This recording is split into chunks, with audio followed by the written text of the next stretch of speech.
E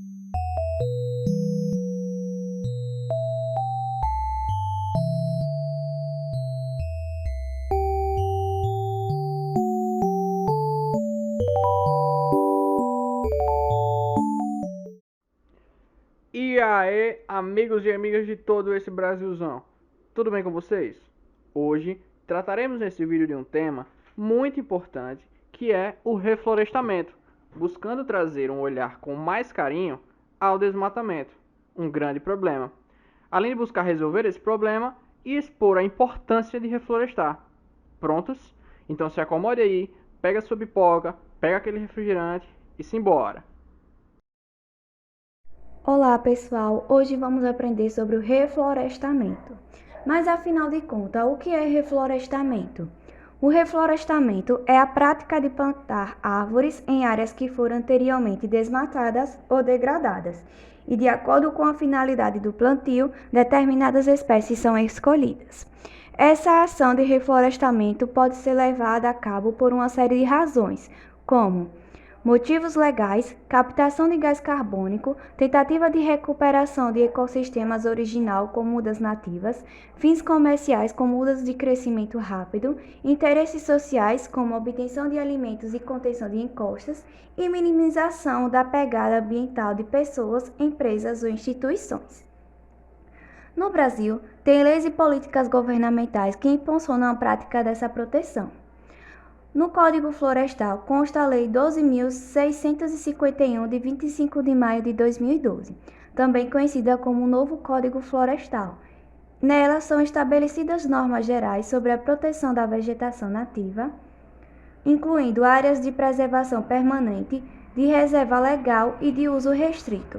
A exploração florestal, o suprimento de matéria-prima florestal, o controle da origem dos produtos florestais, o controle e preservação dos incêndios florestais e a previsão de instrumentos econômicos e financeiros para o alcance desses objetivos.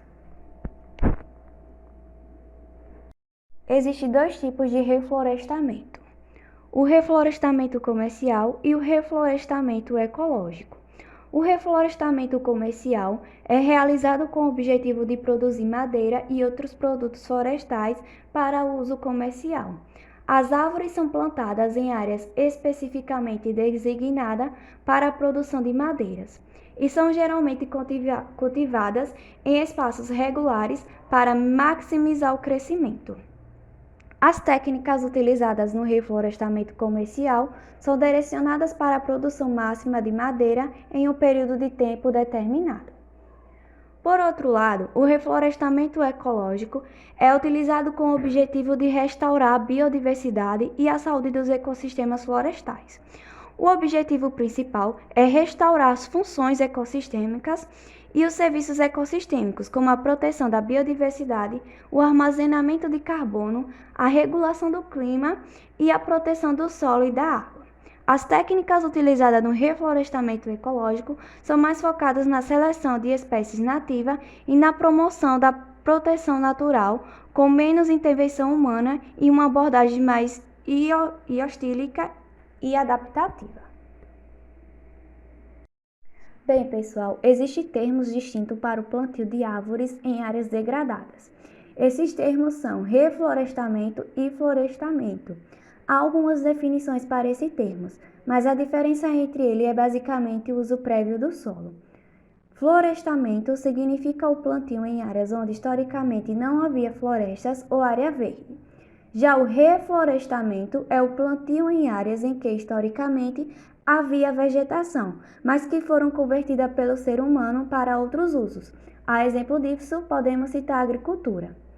Em alguns casos, a vegetação consegue se regenerar sozinha, em processos naturais. Entretanto, a maioria dos ecossistemas são tão degradados e desgastados que eles sozinhos não são capazes de se recuperar. Além disso, o reflorestamento pode ser uma medida importante para mitigar os efeitos negativos do desmatamento. No entanto, é importante ressaltar que as florestas não podem simplesmente substituir as florestas naturais. As florestas naturais têm a biodiversidade complexa e muitos ecossistemas não podem ser completamente restaurados através do plantio de árvores. Portanto, é importante reduzir o desmatamento e proteger as florestas naturais existentes sempre que possível. Mas então, pessoal, afinal de contas, como se faz o reflorestamento? Bem, para reflorestar um terreno baldio devido ao abate indiscriminado, incêndio ou desmatamento causado pelas mudanças climáticas ou qualquer outro terreno, é necessário traçar um plano. O reflorestamento deve ser sustentável, isso é, não se trata de plantar árvores de forma arbitrária.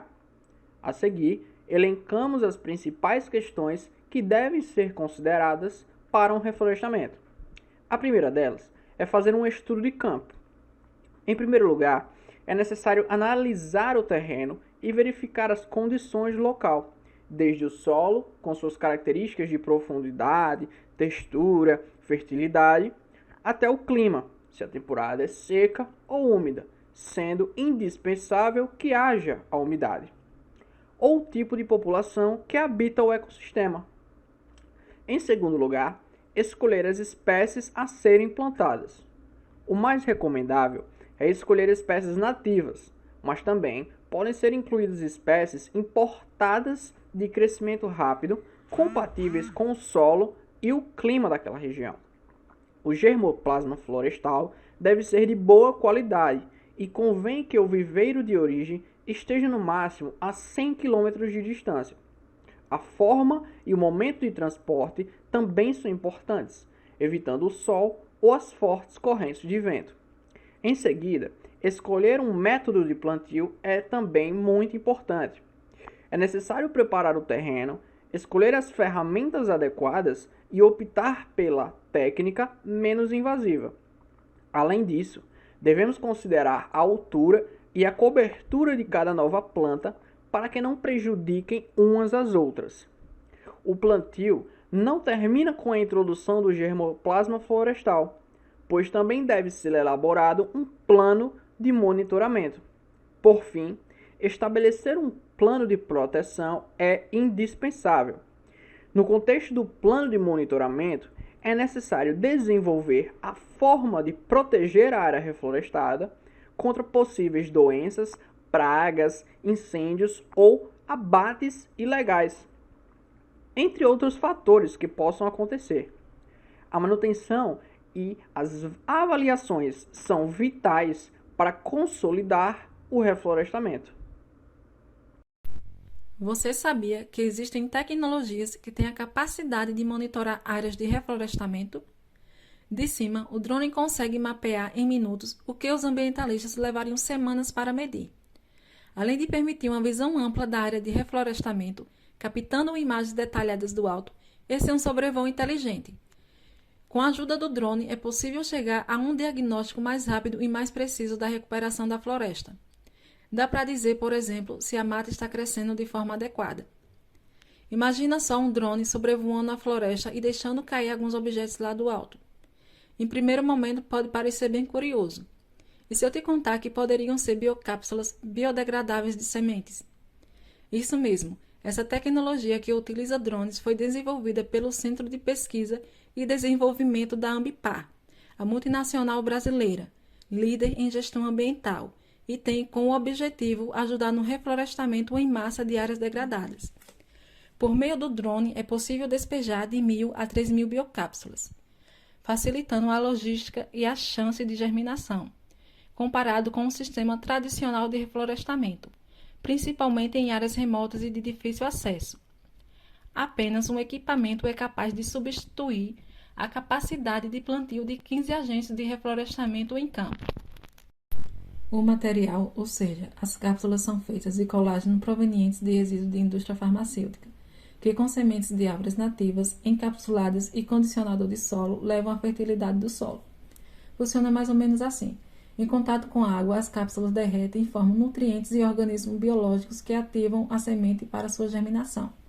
A técnica favorece solos degradados, como no caso de desflorestamento, queimada e erosão. Além disso, a própria cápsula faz com que a semente seja protegida contra o sol. Vale salientar que essas cápsulas não possuem requisitos de nenhum medicamento, sendo livre de quaisquer contaminações, além de altamente solúveis em água. Os recursos de coleta de informações do drone também são extremamente úteis. Eles podem voar sobre grandes áreas de terra, coletando muitos tipos de dados e fornecendo uma visão mais abrangente de um ecossistema. Algumas áreas onde as árvores precisam ser plantadas podem ser difíceis de alcançar por terra. Os drones não teriam problemas para chegar a esses locais. Mas como os drones podem replantar florestas? Para isso, é necessário que ocorram alguns passos, tais como o mapeamento aéreo com o uso dos drones. Em primeiro lugar, a empresa usa drones para pesquisar a área e coletar informações sobre sua topografia, tipo de solo, vegetação atual e quaisquer obstruções. A empresa usa dados para criar um padrão de plantação a serem seguidos. No outro passo, ocorre o plantio de árvores com o uso de drones. Os drones que transportam dutos de sementes biodegradáveis voam sobre a área, deixando sementes de acordo com um padrão. Um drone que transporta 300 sementes pode cobrir 1 hectare em 18 minutos e pode transportar múltiplas espécies de sementes. Por fim, ocorre um monitoramento da área plantada. Após a conclusão da fase de plantio, os drones examinam periodicamente a área e registram dados sobre o progresso das sementes. A empresa analisa os dados coletados na fase de monitoramento usando algoritmos de aprendizado mecânico para aprender mais sobre seu progresso e sobre o seu ecossistema da área. Eles usam informações para melhorar seus padrões para futuras rodadas de plantio. Você sabia que existem algumas técnicas de nucleação que são aplicadas na restauração de áreas degradadas? Mas antes de falar dessas técnicas, você sabe o que é nucleação? A nucleação é definida como um conjunto de técnicas de recuperação que consiste na utilização de espécies capazes de propiciar uma significativa melhoria nas qualidades ambientais, permitindo aumento na probabilidade de ocupação deste ambiente por outras espécies. Agora vamos falar um pouco sobre essas técnicas de nucleação. Transposição de galharia. Entende-se como galharia os restos vegetais, galhos, folhas e material reprodutivo da floresta. Para a restauração de uma área, esse material pode ser disposto desordenadamente, formando um emaranhado de restos vegetais. Essa galharia, enleirada, proporciona abrigo para pequenos animais, além de manter um ambiente úmido e sombreado, propício para o desenvolvimento de plantas mais adaptadas a esse tipo de ambiente. As galharias também são fontes de matéria orgânica. Transposição do solo. Também conhecida como transposição de banco de sementes, essa técnica consiste em retirar porções da camada superficial do solo, juntamente com a serrapilheira, de uma área em estágio de sucessão mais avançada, e colocá-las em faixas ou ilhas na área degradada. Espera-se que, com o tempo, essas faixas ou ilhas tornem-se núcleos de alta diversidade de espécies, desencadeando o processo sucessional na área como um todo. A transposição do solo é importante, pois além de sementes, são levados juntamente com o solo seres vivos responsáveis na reciclagem de nutrientes, reestruturação e refertilização do solo e materiais minerais e orgânicos, o que auxilia na recuperação das propriedades físico-químicas do solo degradado e, por consequência, na revegetação da área. Então é isso, pessoal. Esperamos que ao longo desse vídeo a ideia de reflorestamento, técnicas para essa atividade e todos os outros demais pontos tenham ficado mais claros para vocês. Nos despedimos por hoje, até a próxima e valeu!